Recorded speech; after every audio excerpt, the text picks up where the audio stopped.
Sapagkat narito, ang araw ay dumarating na nagniningas na parang hurno, at ang lahat na palalo at ang lahat na nagsisigawa ng kasamaan ay magiging parang dayami, at ang araw na dumarating ay susunog sa kanila, sabi ng Panginoon ng mga hukbo, na anupat hindi mag-iiwan sa kanila ng kahit ugat ni sangaman.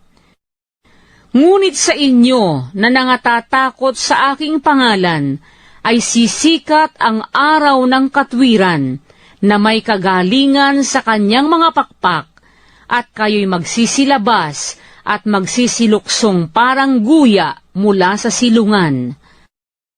At inyong yayapakan ang masasama, sapagkat sila'y magiging abo sa ilalim ng mga talampakan ng inyong mga paa, sa kaarawan na aking gawin, sabi ng Panginoon ng mga hukbo.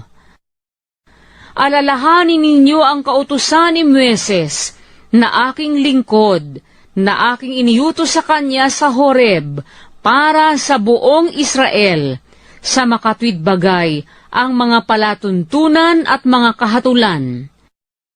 Narito, aking susuguin sa inyo si Elias na propeta, bago dumating ang dakila at kakilakilabot na kaarawan ng Panginoon.